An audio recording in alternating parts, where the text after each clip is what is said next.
보도의 진실을 들여다보고 시청자의 진심에 귀 기울이는 시간이죠. YTN 뉴스 FM 열린 라디오 YTN 시작합니다. 저는 아나운서 최혜입니다.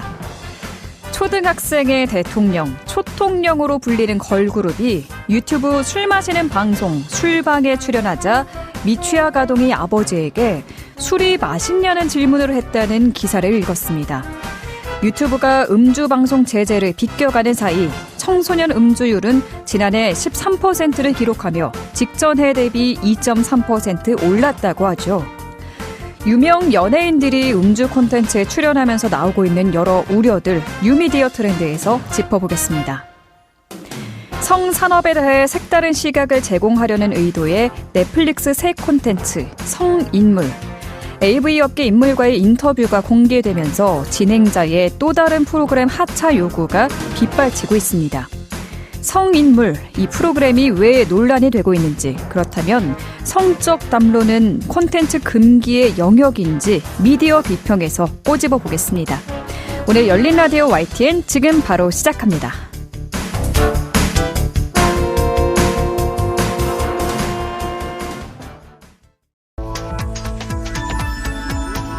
미디어가 전하는 이슈에 대한 다양한 분석과 팩트체크까지 바로 보고 뒤집어 보고 꼭꼭 씹어보기 위한 미디어 비평 프로그램 열린 라디오 YTN.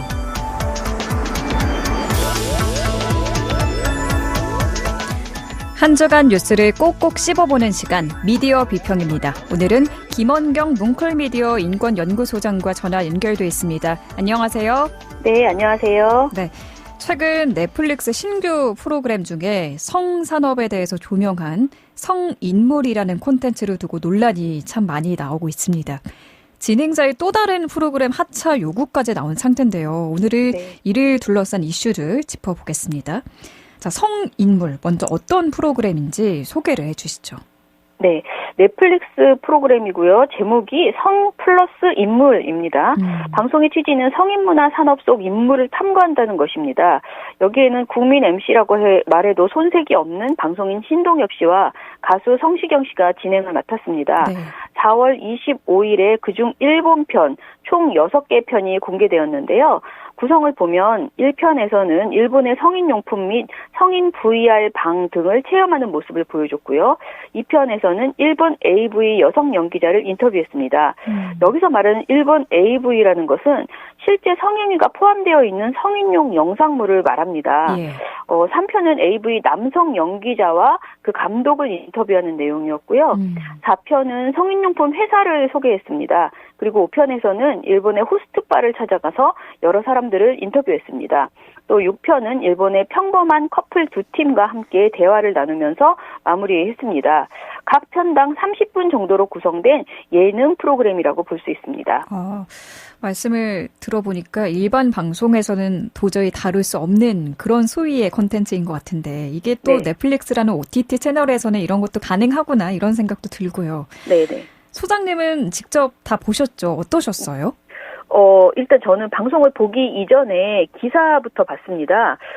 기사를 보면 신동엽 씨는 AV 배우와 함께 직장 상사와 신입사원 역할극을 펼쳤다.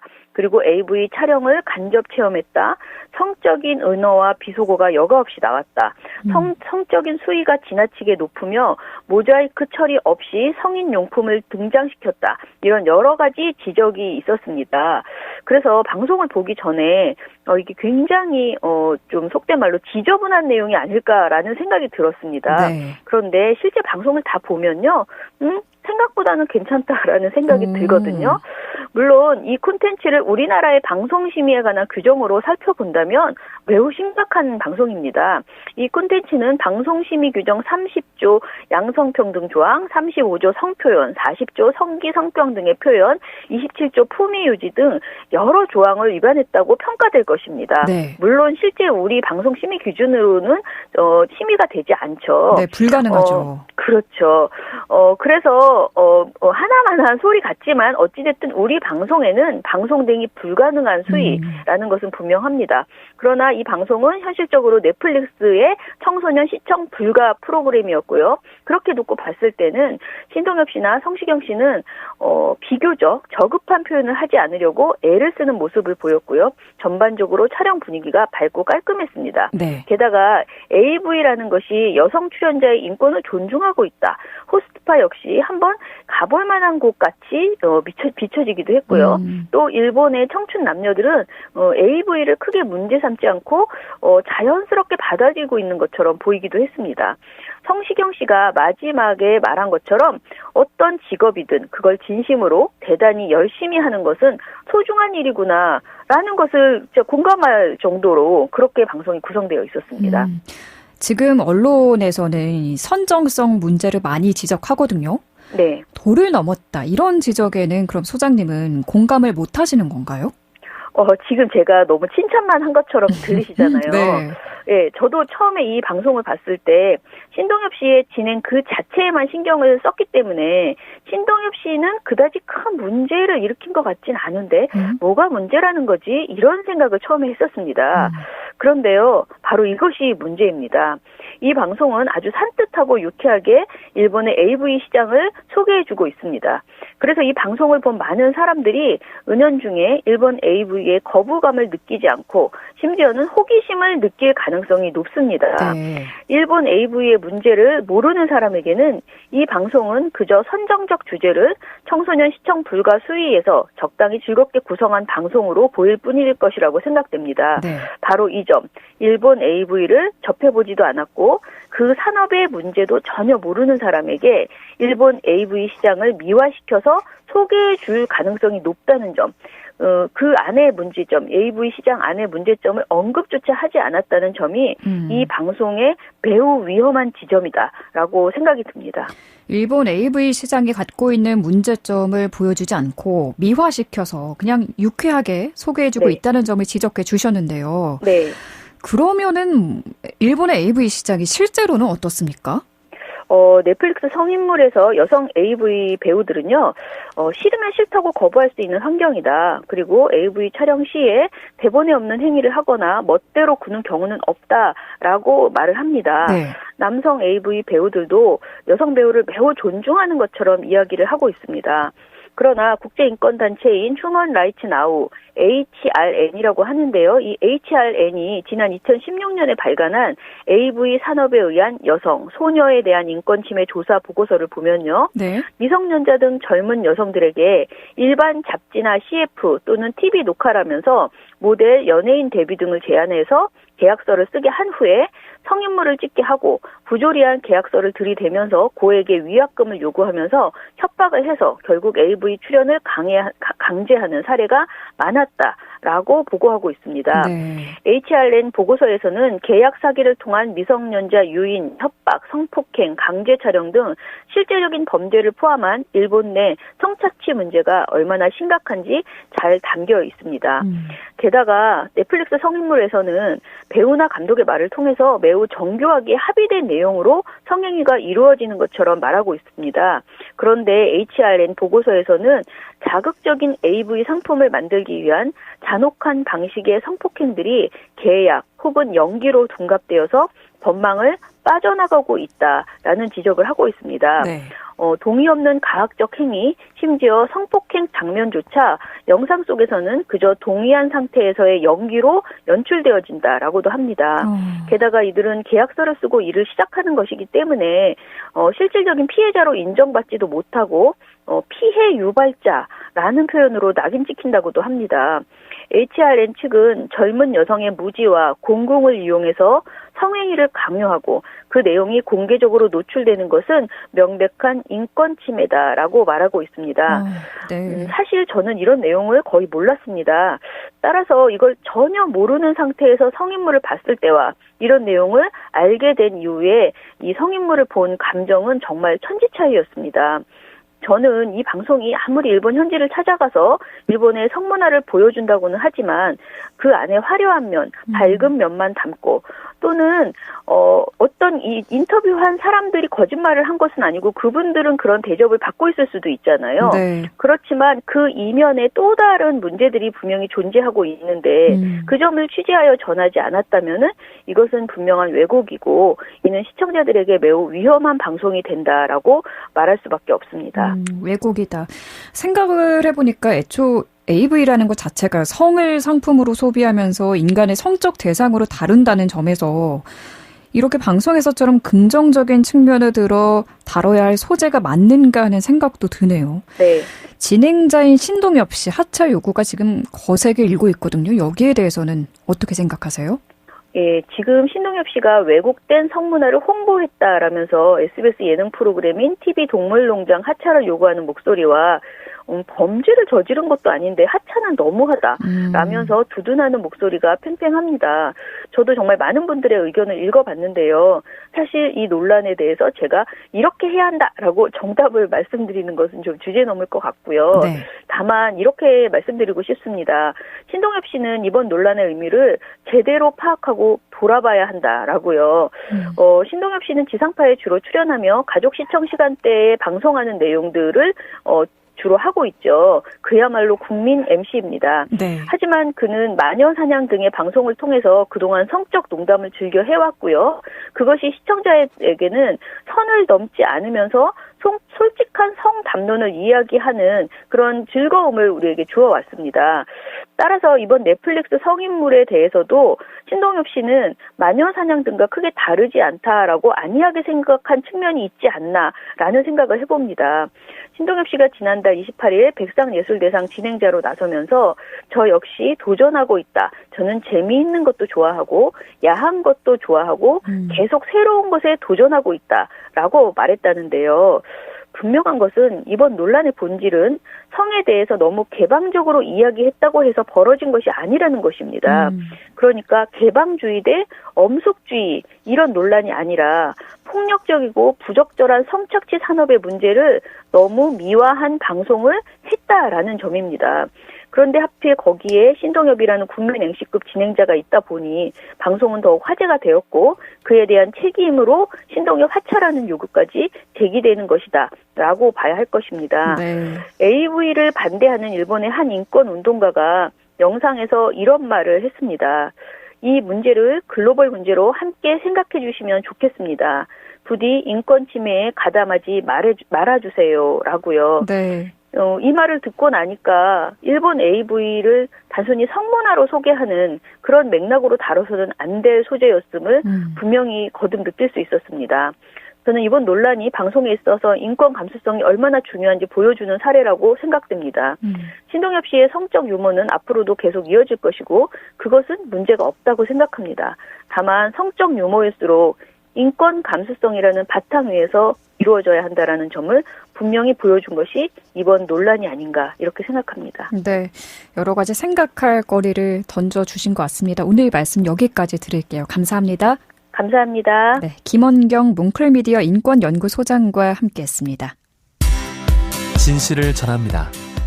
진심을 다합니다. 시청자 여러분의 목소리에 귀 기울이는 YTN 뉴스 FM 열린 라디오 YTN 토요일 저녁 8시 20분과 일요일 밤 11시 20분에 방송됩니다.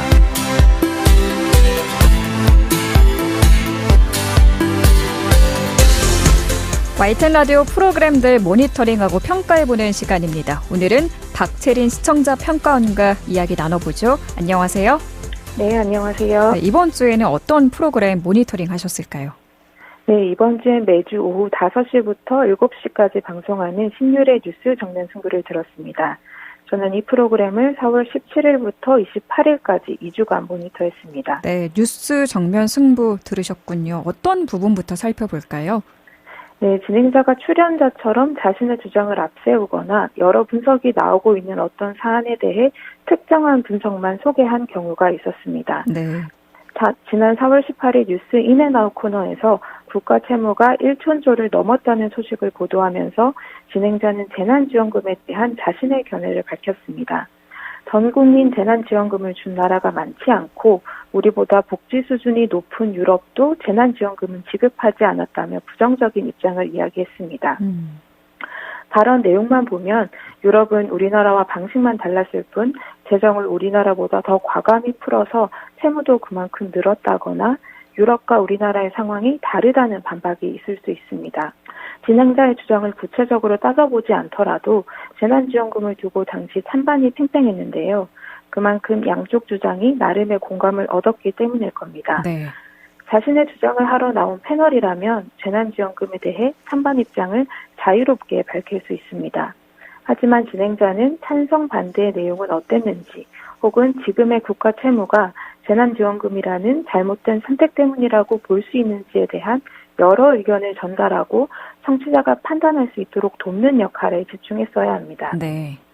지난 4월 20일에도 진행자가 임대차 3법과 전세 사기가 아주 무관할 수 없다고 언론이 많이 보도하고 있다라고 이야기했는데요. 그런데 여러 주요 일간지들을 살펴보면 임대차 3법과 전세 사기는 직접적 관련이 없다는 분석을 내놓는 언론과 전문가도 적지 않았습니다. 네. 분석 내용을 기준으로 단순하게 좀 분류를 해보면 언론사가 진보로 분류되냐 보수로 분류되냐에 따라 전세 사기에 대한 분석도 차이가 있었는데요. 진행자가 특정 성향의 언론사 분석만 전달하고 있는 게 아닌지 우려가 나올 수도 있을 듯합니다. 진행자라면 여러 분석을 전달하고 이 분석에서 충돌되는 점을 짚어주거나 전문가들에게 질문하는 방식으로 청취자에게 판단의 근거를 제공하는 역할에 집중했으면 합니다. 찬반 논란이 있는 현안에 대해서는 다각도로 입장을 전해달라는 평가해 주셨습니다. 또 다른 부분은 어떻을까요? 네, 뉴스 정면 승부에 출연한 일부 패널의 부적절한 발언을 지적하고 싶습니다. 지난 4월 25일 전유혁 전 국민의힘 의원 4월 25일에 전유혁 전 국민의힘 의원이 출연해서 전당대회 돈봉투 의혹으로 귀국한 송영길 전 더불어민주당 대표에 대해 이야기했는데요. 예. 이때 전유혁 전 의원이 송 전 대표가 귀국 당시 붉은 책 하나를 들고 있는 장면을 두고 해석 하나를 내놨습니다. 나를 잘못 건드리거나 나를 억울하게 만들면 폭탄을 투하하겠다라는 메시지를 전 의원은 그 장면에서 읽었다고 말했는데요. 송 전 대표가 들고 있던 책의 저자가 원자폭탄 개발 프로젝트를 주도한 사람이라는 게 그 이유입니다. 네. 해석은 다양하게 할 수 있지만 이러한 분석이 정치평론가로서 합리적이고 전문적이라기보다는 갈등만 부추기는 발언이 아닌가 하는 생각이 들었고요. 또 그 책의 저자는 원자폭탄이 투하된 이후에 핵무기의 위험성을 강조한 사람이기도 해서 전 의원의 해석이 선뜻 납득이 가지도 않았습니다. 전 의원의 발언은 자극적이거나 공격적일 때가 많아서 조회수를 높이기 위해 기자들이 기사의 제목으로 쓰는 경우가 많은데요. 개인적으로는 이러한 발언을 계속해온 패널의 섭외가 청취자에게 다양한 분석을 제공하는데 얼마나 도움이 될지 의문이 들었습니다. 네. 이 밖에 또 짚어볼 부분이 있을까요? 네, 마지막으로 특정 이슈가 너무 반복된다는 점을 짚고 싶습니다. 예. 지난 2주 동안 하루도 빠지지 않았던 주제가 민주당 돈봉투 의혹입니다. 중대한 사안이기는 하지만 다른 중요한 이슈들을 뒤로 밀어버릴 정도로 많이 다뤘는데요. 예를 들어 노동정책을 이야기하러 나온 경제사회노동위원회 위원장에게 또 돈봉투 의혹에 대해서 물었고요. 또 방송법 개정안에 대해 이야기하러 나온 가방위 소속 의원과 인터뷰에서조차 돈봉투 의혹에 대해 물었습니다. 지난 2주를 돌아보면 전세 사기도 주요 현안 중 하나였는데요. 네. 변호사들이 수련하는 정법 승부에서 전세 사기와 관련해 법의 허점 등을 짚어주지 않을까 기대했는데 변호사들 역시 민주당 돈봉투를 2주 연속으로 다뤘습니다. 또 전세 사기와 관련한 전문가 인터뷰는 한 차례에 불과했는데요. 돈봉투 의혹을 과도하게 다룬 탓이 작용한 것 같아 아쉬웠습니다. 네, 특정 이슈가 너무 반복된다는 점 지적해 주셨습니다. 오늘 말씀 여기까지 들을게요. 고맙습니다. 네, 감사합니다. 네, 지금까지 박채린 시청자 평가원이었습니다. 열린 라디오 YTN에서는 시청자 여러분의 목소리를 듣습니다.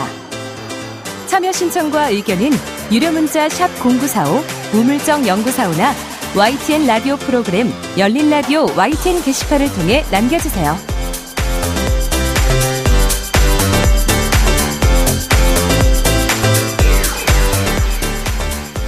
뉴미디어 트렌드와 함께해 주시는 분이죠. 콘텐츠를 사랑하는 분입니다. 뉴 아이디의 김조한 이사 전화 연결돼 있습니다. 이사님 안녕하세요. 안녕하세요. 네, 이사님 저희가 지난주에 대통령이 미국 순방 중에 넷플릭스로부터 투자 약속을 받아냈다라는 소식에 대해서 이야기했었잖아요. 네네. 네, 관련해서 이번에 재미있는 통계가 나왔더라고요. 미국인들이 자국 콘텐츠 다음으로 많이 보는 게 한국 콘텐츠다. 일단 기분이 좋고요. 흥미롭습니다. 이 현상을 어떻게 보면 될까요? 지난 2일이죠. 방송통신위원회가 한국방송광고진흥공사가 발표한 2022년 해외 OTT 이용 행태 조사 보고서에 나온 내용일 것 같은데요.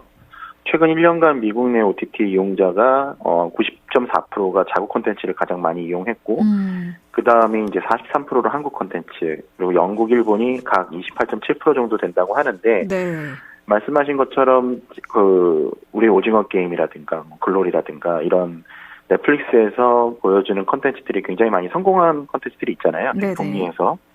네, 그런 콘텐츠들의 어떤 성공 여부가 있지 않았나라고 생각을 하고 있습니다. 그러니까 여전히 자국 콘텐츠를 압도적으로 많이 보고 있긴 하지만 그 다음으로 한국 콘텐츠가 아주 큰 사랑을 받고 있다는 게 이번 통계로 입증이 된 것 같습니다. 우리 콘텐츠 중에 말씀해 주신 것처럼 그 오징어 게임이나 뭐 기생충 같이 좀 K 드라마, 그러니까 킬러 콘텐츠인 것 같은데 맞습니까? 그렇죠. 사실 오징어 게임을 모르는 사람이 없을 정도로. 그럼요. 전 세계가. 그렇죠. 전 세계가 많이 했고, 특히 북미에서 저희가 탑 10에 들었던 첫 번째 컨텐츠가 아니었나 싶어요. 그러면서 넷플릭스에서도 한국 콘텐츠를 굉장히 적극적으로 오리지널 제작도 하고, 예를 들면 지금 우리 학교는이라든지, 물론 영화에서는 기생충 부산행도 있죠. 특히나 이제 한국 영화가 액션이라든지 로맨스 멜로, 그다음에 공포, 좀비도 또 우리 어떤 키워드가 있잖아요. K 좀비란 말도 있고, 그다음에 SF 판타지 승우 있는데 워낙 또 한국에서 성공한 콘텐츠, 그래서 이거 한국 콘텐츠다 이렇게 보는 것도 있지만 이제 어떻게 보면 다른 나라의 인터내셔널이라는 장르로 좀 많이 분류되기도 해요. 거기에서 우리 콘텐츠가 워낙 예를 들면 뭔가 색다르고 그다음에 스토리도 재밌고 그리고 어떤 색감이라든가 여러 가지 그런 스토리가 좀 진정성 이런 것들이 워낙 뛰어나다 보니까 한국 콘텐츠인지 알고 보는 사람들보다 이 콘텐츠 재밌다라고 보는 사람들이 많겠지만 점점 한국 콘텐츠를 보는 소비자들이 많아지는 건 사실입니다. 그렇군요. 근데 저희가 또 예능도 있잖아요. 예능 포맷의 넷플릭스 대표적으로 피지컬 100이나 솔로지옥 같이 이런 프로그램들이 또 글로벌 순위에 올랐던 기억들을 떠올려 보면 한국 드라마뿐만 아니라 예능도 미국 이용자들이 많이 본 것 같더라고요. 네, 예를 들면 말씀하신 것처럼 피지컬 100이나 솔로지옥도 굉장히 큰 화제가 됐지만 미국 이용자들이 1위로 꼽은 건 역시 런닝맨이었어요. 그런가요? 그다음에 이제 JTBC 아는 형님, 그리고 MBC 에브리원의 주간 아이돌을 재밌게 봤다. 그러니까 어떻게 보면 K-팝과 비슷한 키워드들이 섞여 있다 보시면 될 것 같은데요. 왜냐면 런닝맨은 게스트로 K-팝 스타들이 많이 나오고 아는 형님도 마찬가지고 주간 아이돌은 아예 그냥 아이돌이 나오는 방송이잖아요. 특히나 이제 예능 선호도에서는 또 러닝맨 영향 때문인지 모르겠지만 게임 예능이라든가 아니면 연애 리얼리티 예능 그리고 오디션 서바이벌 등이 이제 순위도를 다 나왔고요. 네, 그리고 결국에는 이제 OTT들이 워낙 대중화가 되다 보니까 OTT 플랫폼으로 거의 한 40% 이상이 인지를 하게 됐고, 그 다음에 이제 페이스북이라든가 인스타그램, 그다음 트위터 통해서 한 다음으로 많이 이제 인지하게 됐다. 그 다음에 미디어 광고 아니면 가족 지인 소개 등으로 이제 사람들한테 알려진 것 같아요, 한국 콘텐츠가. 말씀해 주신 거 듣다 보니까 정말 장르를 가리지 않고 고루고루 우리나라 콘텐츠가 사랑을 받고 있구나 이런 생각이 듭니다. 이번에는 조금 다른 이야기를 해볼게요. 미국 할리우드 작가 9천여 명이 현지 시간 2일 파업에 돌입했습니다. 원고료를 인상해달라는 건데요. 제작 생태계에 대한 고민이 클 것 같아요. 파업이 어떻게 전개된 거예요? 이게 처음 있었던 일은 아니고요. 지난 한 15년 전에 저희가 한국에서도 막 리드가 굉장히 인기 있던 시절에 한 몇 달 동안 드라마 제작이 안 된 경우가 있었어요. 그게 이제 2007, 2008년에 저작권료 인상을 요구해서 100일 동안 파업을 벌였었거든요. 그래서 미국 작가조합이 WGA인데 이게 그 당시에는 이제 TV 컨텐츠가 많이 제작되면서 너무 뭐 이제 제작 기간이 짧아진다 이런 것들이 했는데 비슷합니다. 지금도 OTT 시대가 열리면서 뭐 이제 제작 환경이 오히려 악화됐다. 그다음에 저임금 노동도 늘었다. 처우 개선은 이제 요구한 겁니다. 그 이유 중에 하나는 OTT들이 이제 경쟁이 막 무한대로 되면서 네. 시즌제가 보통 1년에 한 편씩 제작을 하는 거였는데 지금은 이게 너무 잘 됐어요. 그러면 다음 시즌은 좀 빨리 제작을 해서 네. 빨리 보여줘야 또 이제 OTT 입장으로는 뭐 고객들을 많이 사로잡을 수 있잖아요. 네네. 그러다 보니까 고생하는 건 작가들이라는 얘기입니다. 그래서 고강도 노동이 시달리고 있고 그리고 오히려 수입이 줄었다고 하는데 그 이유는 예전에는 방송을 하고요. 그 다음에 해외로 판매되고 DVD, 그리고 재방송 뭐 이런 것들 때문에 계속 로열티를 재상영 분배금과 같은 로열티를 받았어요. 네. 근데 OTT들은 한 번 제작되면 그 OTT에서 끝나는 경우가 많잖아요. 오리지널이다 보니까. 네네. 그러니까 2차, 3차 부가 수입이 아예 존재하지 않기 때문에 네. 게다가 예전에는 드라마 한 시즌에 22개, 뭐 24개 이 정도까지 되고 이제 지금은 12개, 10개, 8개까지 줄었단 말이죠. 그러니까 이제 어떻게 보면 한 시리즈를 만드는 데 들어가는 노동은 똑같은데 편수가 짧아지고 그 다음에 계속 기간이 줄어드니까 어떻게 보면 노력은 그대로인데 수입은 줄었다. 근데 이게 어떻게 보면 연쇄 반응이 일어날 수 있는 게 작가뿐만 아니라 이제 세트라든지 제작업체, 그다음에 이제 의상 이런 쪽에도 연쇄적인 파업을 보일 거란 얘기가 있습니다. 그렇군요. OTT 업계 호황의 이면에는 또 이런 고충과 그림자가 존재하는군요. 할리우드 작가 9천여 명의 파업이 우리 한국 콘텐츠에는 어떤 영향을 미칠까를 생각 안 해볼 수가 없을 텐데 할리우드 콘텐츠가 빈 자리에 한국 콘텐츠가 대체제로 떠오를 가능성도 있는 겁니까? 반사효과를 기대해봐도 될지. 그렇죠. 지금 아까 처음에 설명드린 것처럼 한국 콘텐츠, 그다음에 영국 콘텐츠, 뭐 일본 콘텐츠가 이제 굉장히 많이 선호한다고 말씀드렸는데 그 세 곳에 가장 수혜가 많이 갈 것 같고요. 특히나 이제 이번 미국 순방에서 디즈니, 넷플릭스뿐만 아니라 디즈니나 파라마운트 등도 한국에만 45편 이상의 콘텐츠 제작 투자 계획을 설명하고 네. 해외 콘텐츠 업계와 뭐 협력을 더 강하겠다 뜻을 밝힌 것처럼 사실 제작이 안 되는 동안 실제로 콘텐츠가 노출되는 게 줄어들 거는 맞아요. 그 동안에 한 콘텐츠가 더 많이 노출될 기회를 가지겠죠. 그래서 어떻게 보면 한 콘텐츠를 더 많이 알릴 수 있는 해가 될 수 있지 않을까라는 생각도 듭니다. 네. 앞으로 더더욱 개입 콘텐츠가 우리 세계 중심에서 발전해 나갔으면 좋겠다라는 생각을 해보고요. 한국 예능 콘텐츠 면면을 좀 더 들여다볼게요. 요즘 OTT를 틀면 여행 예능이 참 많더라고요. 그런데 이걸 보고 어딘지 모르게 기시감이 느껴진다라는 지적도 나오더라고요. 여기에 대해서는 어떻게 보세요?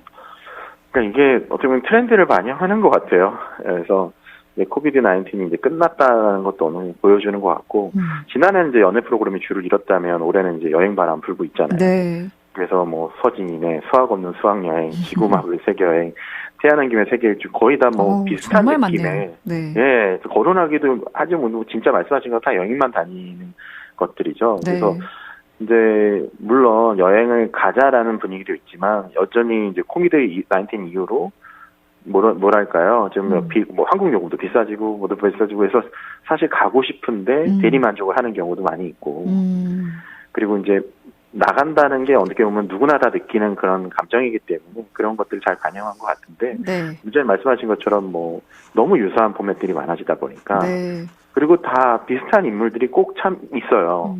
겹치는 인물이 있다. 맞습니다. 그래서 피로감이 높다. 그래서 또 다른 트렌드가 또 나오지 않을까 이런 생각도 하고 있는 것 같습니다. 네, 이런 피로감을 호소하는 분들이 많아지고 있다라는 거는 또 다른 어떤 예능이 유행할 때가 온 게 아닐까 이런 생각도 드네요. 맞습니다.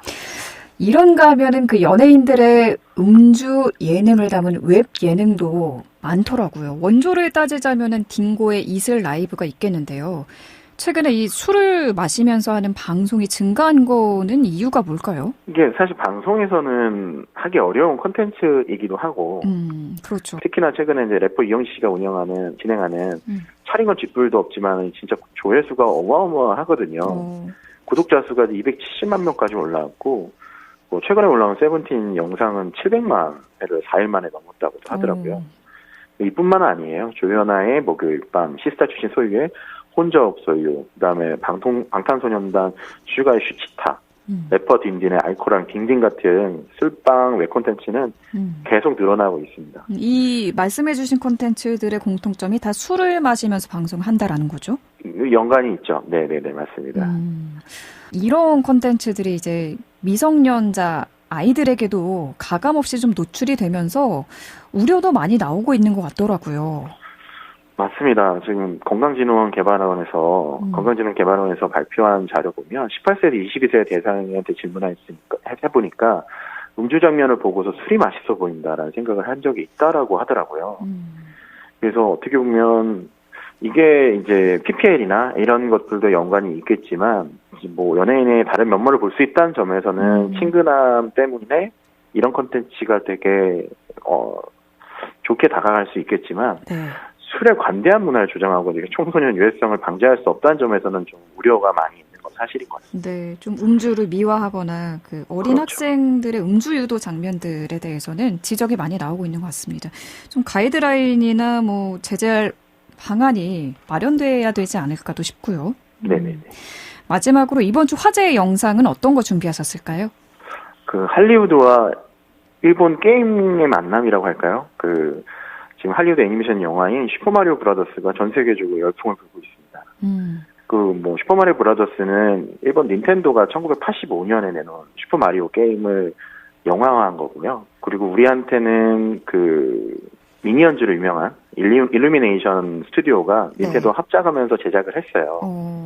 그래서 이게 단순히 게임이 아니라 뉴욕의 백왕공 형제, 마리오와 루이지가 배수관 고장으로 미지의 세계에 빠져 들어가면서 벌어진 이야기를 담았는데요. 네.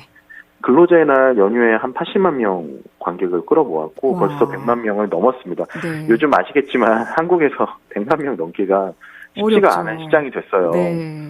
네, 해외 성적은 더 놀라운데요. 지금 4주 연속 북미 박스오피스 1위를 차지한 것도 모자라서 벌써 10억 달러를 넘겼습니다. 글로벌 흥행 수익을.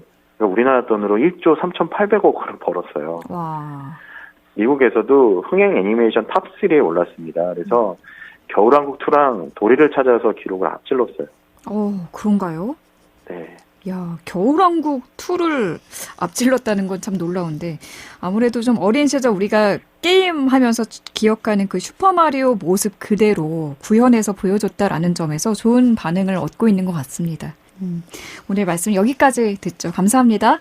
네, 감사합니다. 네, 뉴미디어 트렌드 김조한 이사와 함께했습니다.